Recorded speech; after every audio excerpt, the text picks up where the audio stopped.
Question number one, please, Mr. Speaker. Order, what are these two members playing at?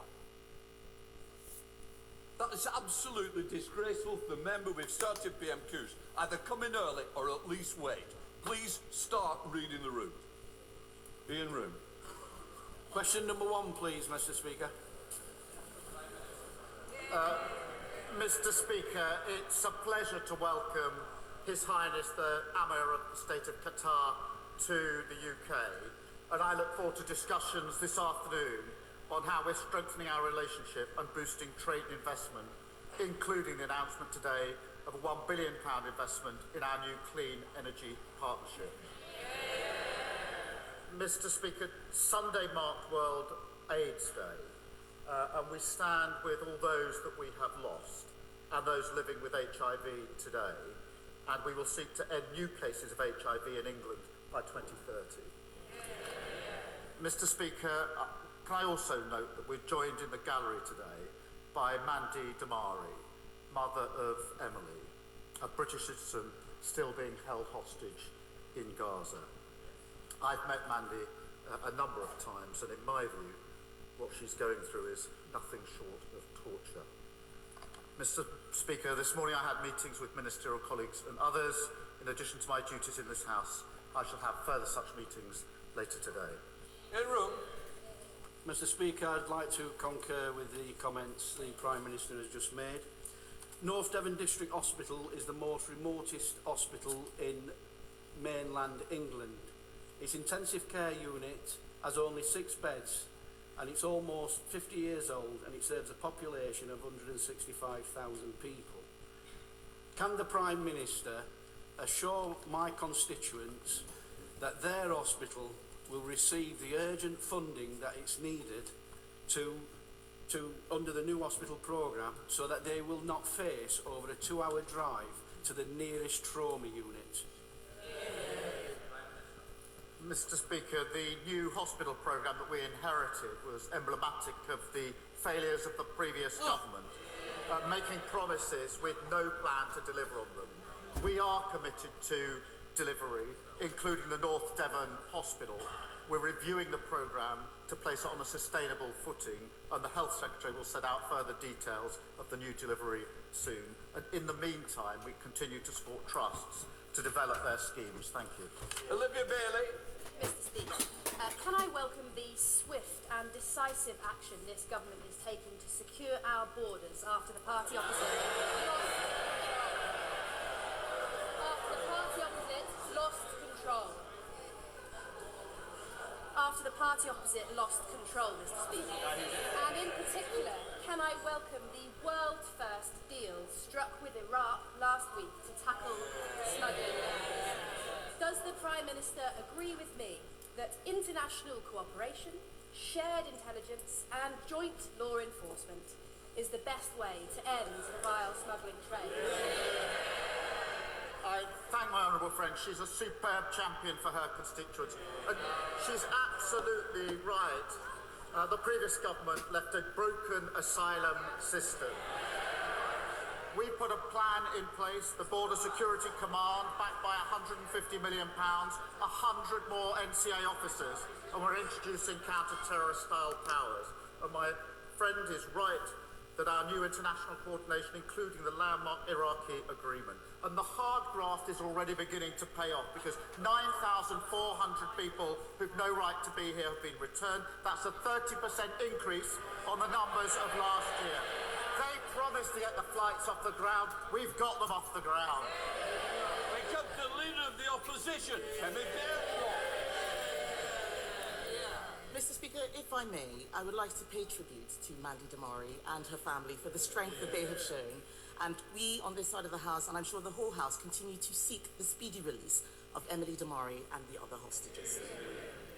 Mr. Speaker, the Prime Minister talks about immigration. I think it's probably a good time to remind him that he was the one writing letters asking us not to deport foreign criminals. And he and his party voted against every single measure that we put in place to try and limit immigration.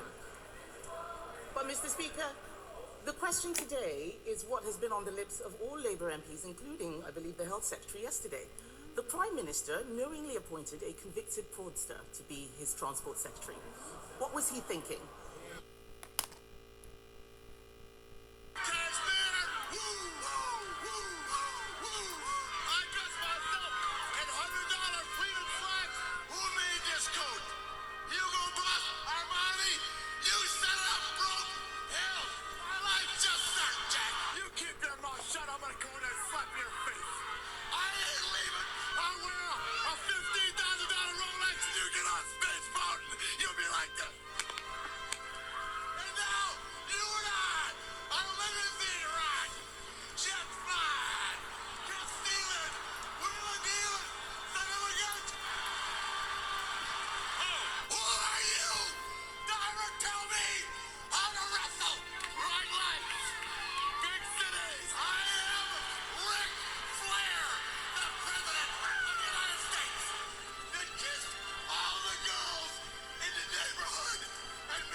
Mr. Speaker, the previous Transport Secretary was right when further information came forward to resign. What a marked contrast to behaviour in the last 14 years. And she talks about immigration, record levels of immigration under the previous government, nearly 1 million.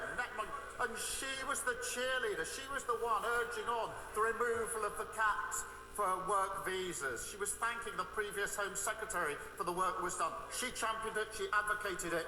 Record numbers of immigration. Mr. Speaker, he's obfuscating, but I'm going to keep him on the topic. He owes the House an explanation. He said that the former Transport Secretary was only asked to resign after further information came to light. What was that further information? I'm not going to disclose private conversations. Further information came to light. The Justice Secretary resigned. As I say, what a marked contrast. Whilst she's obsessing with the Westminster issues, we're getting on with fixing the mess, fixing the foundations, that £22 billion black hole, our prisons bursting, and Mr. Speaker, as we found out last week, nearly 1 million net migration numbers because of the Tory open borders policy. Mr. Speaker, I'm not asking about migration, I'm asking about the former Transport Secretary.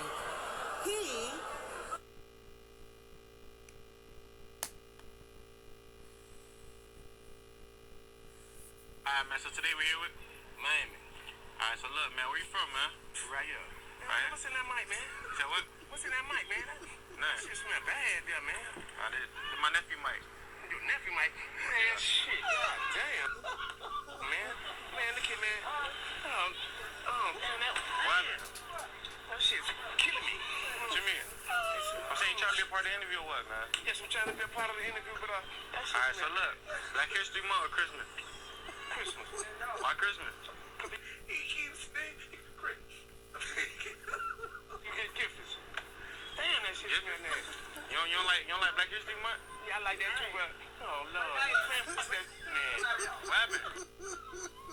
Man, that mic stink, man. God damn, who mic this is? My nephew mic. Man, you need to get that mic back to your nephew, man.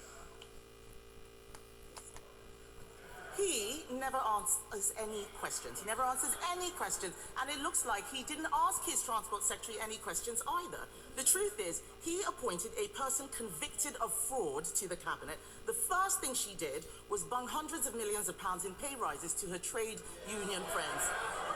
Wasn't this a fraud on the British people? No, Mr. Speaker, she says she's not talking about immigration. I'm not surprised. And I advise her and all of them not to talk Bluetooth about mode. or immigration for another 5 years. Mr. Speaker, he can try and change the topic as much as he likes, but the public are watching. He owes them an explanation. The country needs conviction politicians, not politicians with convictions. Now on to an even bigger fraud.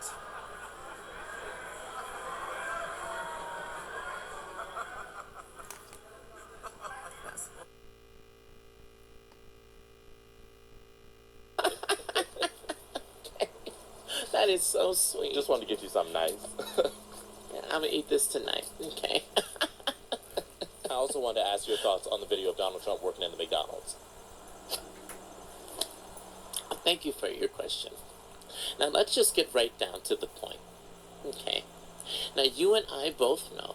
I mean, come on. Let's talk about it. You and I both know that Donald Trump is an unserious man. Okay.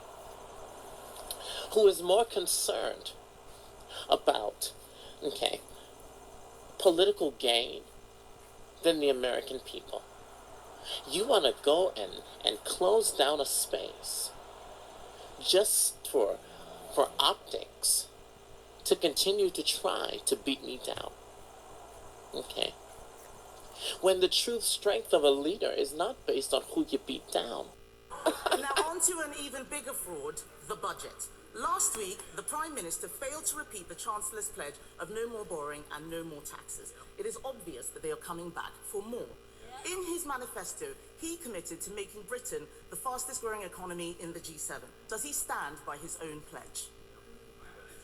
Mr. Speaker, I gently remind her that two of her predecessors had convictions for breaking the COVID rules. I'd also invite her to look at the OECD report of this morning, which has upgraded growth for next year and the year after, which now puts us on target to be the highest growing major economy in Europe in the next 2 years. She should welcome that. Mr. Speaker, I saw the OECD report, and what it said was that they will be coming back for more taxes. And I think the whole House would have heard him fail to repeat his own pledge. He can't even repeat the pledges that he made just a few weeks ago. We are here to stop him from damaging the economy, and that is why we are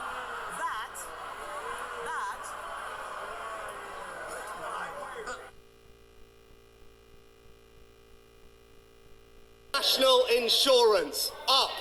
Capital gains tax, up. Inheritance tax, up. Energy taxes, up. Business rates, up. First time buyer stamp duty, up. Pensions tax, up. National insurance, up. Mr. Speaker, they are laughing the same way they all laughed during the budget when they talked about raising NI. They have no idea what people out there are dealing with. And that is why yesterday we voted against his damaging jobs tax. Even former supporters, Chef Tom Kerridge, who endorsed Labour at the election, said that the budget was catastrophic. He built a real business employing young people, unlike his cabinet of trade union stooges, CV embellishers, and an actual fraudster. None of them have ever run a business. Why won't he listen to business who are saying his budget is catastrophic? Mr. Speaker, I thought the scripted jokes were over, but we had another one about lectures about the economy from the party opposite. They broke the economy, mortgages through the roof, and a £22 billion black hole. And she talks about national insurance. She complains about the rise in national insurance week after week. But then 2 weeks ago, she says that she wouldn't reverse it. She signed trade deals, Mr. Speaker, that had farmers protesting in Whitehall. Now she pretends that she's their champion. She campaigned to remove the cap on migrant worker visas, and now she pretends she's furious about the open borders policy of the last government. Mr. Speaker, the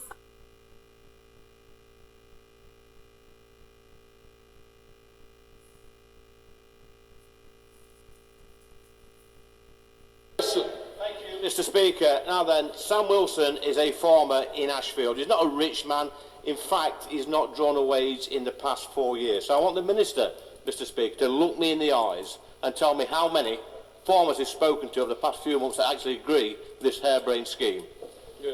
Minister. Well, the last farmer I spoke to over the weekend congratulated me on what we were doing. Is the Prime Minister has discarded his own Labour leadership promises. He's dropped the 5 missions he said would define his government. He's ditched his pledge to make Britain the fastest growing economy in the G7. We left office with UK the fastest growing economy in the G7. And business is saying he has damaged the economy with his budget. Tomorrow he's going to have an emergency reset, Mr. Speaker, just 5 months into his premiership. But why should anyone believe a word he says? Mr. Speaker, the only relaunch on that side of the House is the leadership bids of her rivals. And she obviously hasn't read the OECD report this morning, the fastest growth in the next 2 years of any major economy in Europe. We're proud of that. And they should never be allowed to forget the damage they did to our country. They used Britain like some sort of mad scientist experiment. Open borders, unfunded tax cuts, neglected health service. And now, all the madness is still coming out. They say they should be back in office. They haven't listened, they haven't learned, and they certainly haven't changed. There's only one party that's driving this country forward, and that's this Labour government. Thank you, Mr. Speaker. Today, question 3, but who knows, next week I could be number 1 in the charts. As the first MP this year to bring out a Christmas single, will the Prime Minister join me in thanking my musical collaborator, the hugely talented Mal Pope, and everyone involved with this year's Everyone Deserves hamper campaign that would deliver festive food to 1,500 homes across 5 constituencies in South Wales. Like our song says, there's a reason for the season, and everyone deserves a Christmas. Well, I thank her for a question. There's obviously going to be some rivalry in the race for number 1 by Christmas. I'm not going to be joining in that particular one. But I do thank her and Mal Pope for their campaigning. And I remember joining her in the summer, a few summers ago, on the work involving hampers, much needed by her constituents. And I know how much it means to them.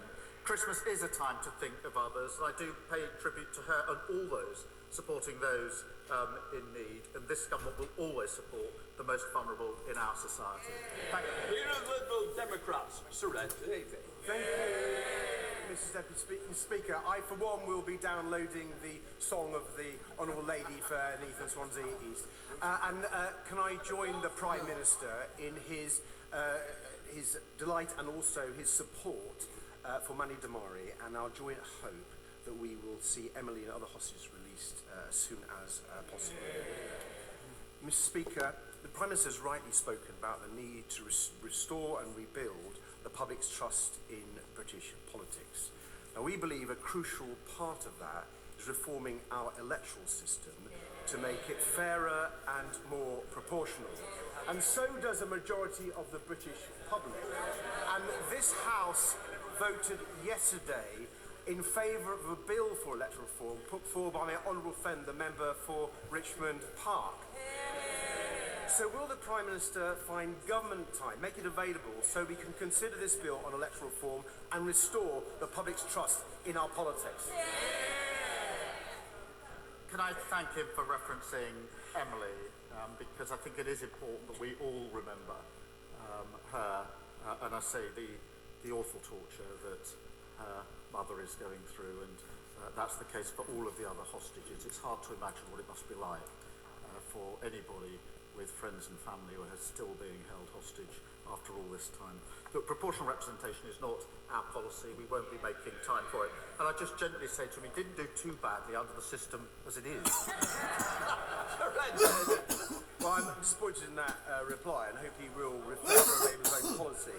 But moving on to another pressing subject, Mr. Speaker, more than 3 million people have been stuck on NHS waiting lists for more than 18 weeks. That's probably the worst, most appalling legacy of the last Conservative government, and it needs to be fixed. But does the Prime Minister accept that we'll only get waiting lists down and keep them down if it's easier for everyone to see a GP when they need it? So when he publishes his milestones tomorrow, will he include a guarantee with a timetable so people will be able to see a GP within at least 7 days or 24 hours if it's urgent?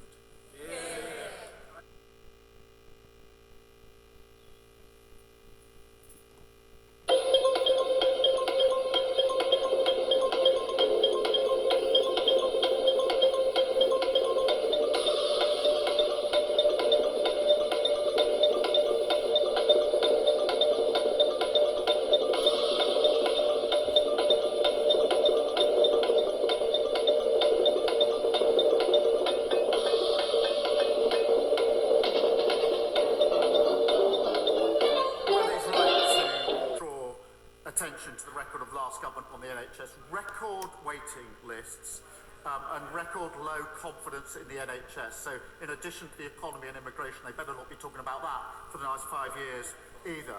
We will be driving this down. We've already begun that work to make sure we get those waiting lists down. And yes, of course, that does also include making sure there's better access to GPs and other measures that need to be taken. But that's a central driving mission of this government. Thank you. Alison, you. Thank you, Mr. Speaker. Given that a significant number of members in this place are, regardless of class, women of a certain age, would the Prime Minister agree with me that when a woman of a certain age, or indeed any woman of any age from any background, says they have experienced sexual harassment or inappropriate behaviour, they should be listened to, supported, and the perpetrator dealt with? I certainly agree with that, and I think everybody across the House would. She's right, because, Mr. Speaker, one of the greatest barriers that women face when coming forward and reporting unacceptable behaviour in the workplace is having confidence that they will be taken seriously, and that requires all of us to put in place mechanisms and arrangements to make that possible. Everybody should be treated with dignity and respect, and I'm proud of the fact that the Employment Rights Bill that we're passing will strengthen protections from sexual harassment at work. Robin Swan. Thank you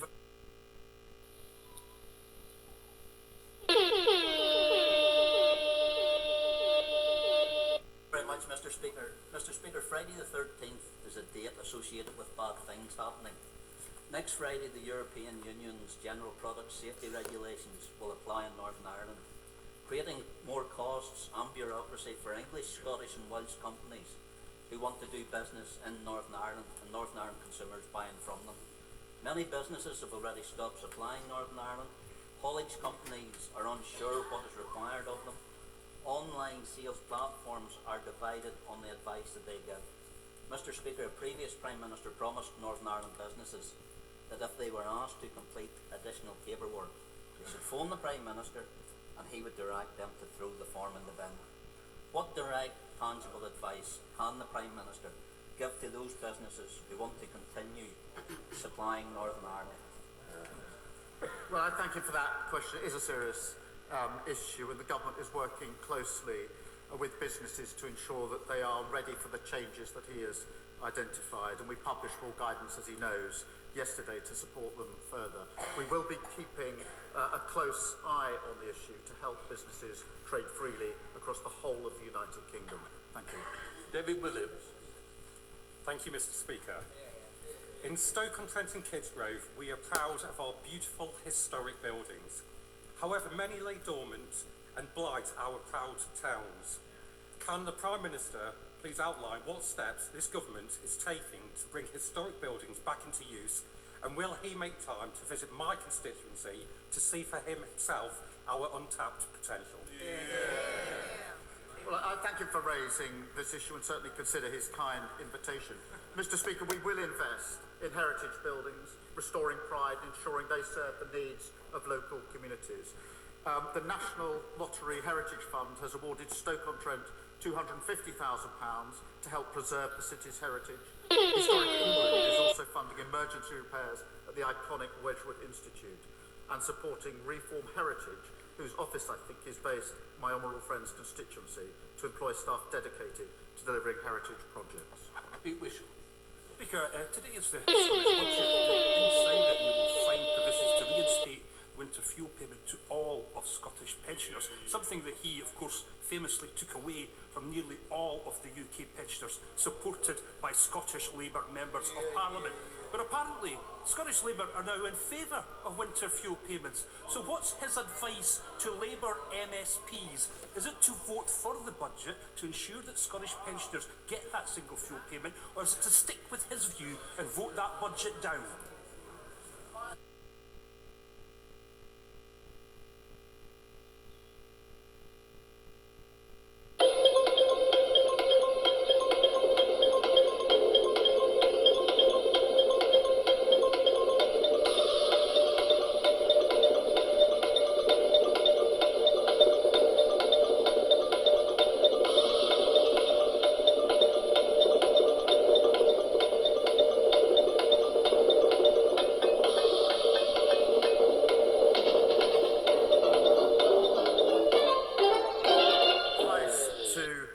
my team is to ensure the SNP are absolutely clear. We have given them the biggest settlement to Scotland this year under our budget.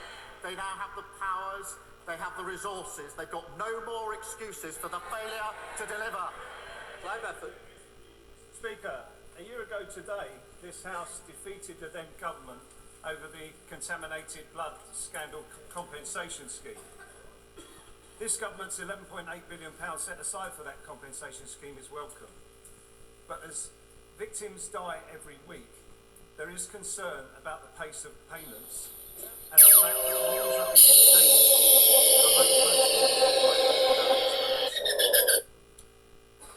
contradicting some of the recommendations of Sir Brian Langstaff. So does my right honourable friend agree with me that next week's meeting scheduled with the campaign groups representing the victims must represent the start of those infected and affected being involved in the process that they fought so hard for so long and too many died and failed to see? Mr. Speaker, we are committed to acting on the findings of the infected blood inquiry and ensuring swift resolution and compensating in full. And that's why we announced £11.8 billion to compensate those who waited far too long for justice. And I'll happily make sure that he gets a meeting with the Paymaster General to discuss the issues he's raised. John Adam. Thank you, Mr. Speaker. Everyday pensioners in my Leicester South constituency are emailing me with one word, and that word is frightened. Susan, who has pulmonary fibrosis, wrote, "During winter, I rarely go out as it is too cold for my lungs.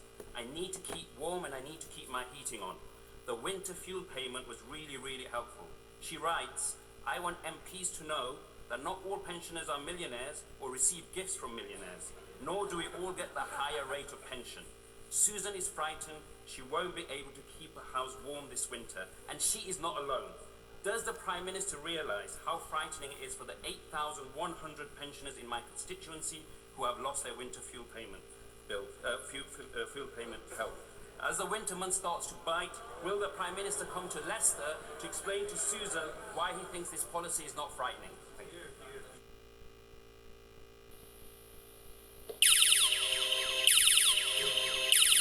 Mr. Speaker, as he knows, the number one job of this government was to get our finances back in order after the mess that the last government made, including leaving a £22 billion black hole. We had to take tough choices. They say they want the benefits, but they can't say how they're going to pay for them.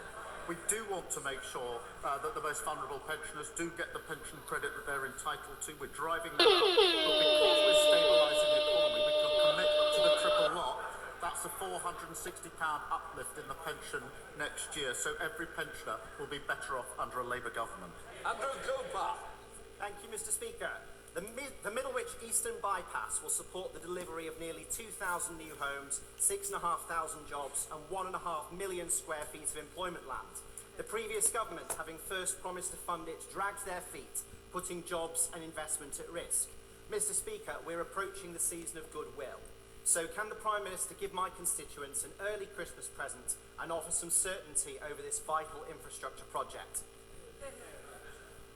Mr. Speaker, we are committed to supporting drivers across the country, including by freezing fuel duty and investing £1.6 billion to maintain our roads. That's £500 million more than the previous year.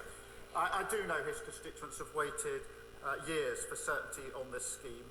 The project is currently going through an assessment and government process, and I'll make sure that he gets a meeting with the Roads Minister to discuss that. Martin Wrigley. Thank you, Mr. Speaker. The major GP practice groups in my Newton Abbot constituency have written to me detailing their precarious finances, planning for considering their options, including redundancies, handing back their contracts or bankruptcy, and they've stopped recruitment of GPs, resulting in fewer patient appointments. The Health Secretary has promised an increased funding allocation, but has yet to say when we will know how much this will be. Will the Prime Minister release this funding information and meet with me and the GPs to hear their precious first-hand? Mr. Speaker, he's right to raise this. The Darcy report that we commissioned made clear that the NHS was broken by the previous government, and that's why we provided £22 billion of additional funding in the budget this year to start the work fixing our NHS. We do obviously value the vital work of GPs, and every year, as he knows, we consult with the sector about the services that they provide and the money they're entitled to in return. And we'll send that out. We will set that out in the usual way. Thanks, McIntyre. Mr. Speaker, Holly Gazzard was murdered by her boyfriend outside her workplace in Gloucester 10 years ago. Since then, her family have established the Holly Gazzard Trust, which educates young people on domestic abuse and stalking and keeps women safe with its Hollyguard app. Will the Prime Minister join me in paying tribute to Holly's family and the work of the Holly Gazzard Trust?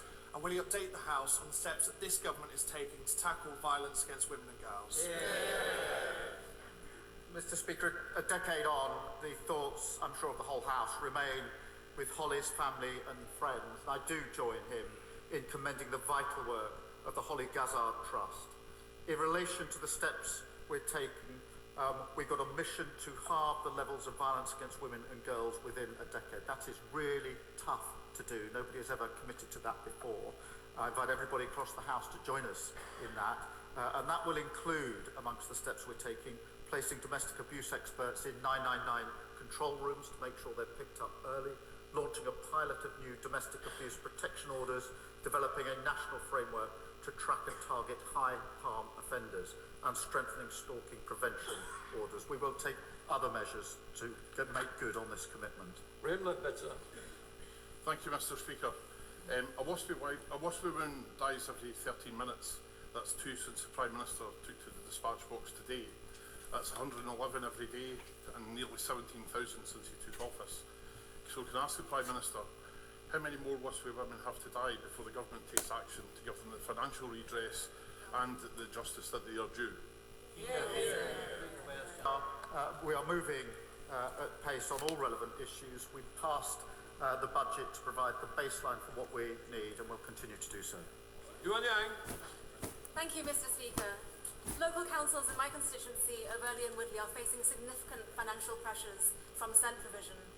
Woking Borough, for example, has twice the level of SEND instance than the national average, yet historically the level of funding has not met the level of need, and this has left families and children waiting too long for help. The previous government's safety valve programme was only a sticking plaster, so I welcome this government's announcement today of additional SEND funding in mainstream schools. What more can this government do to make SEND funding sustainable?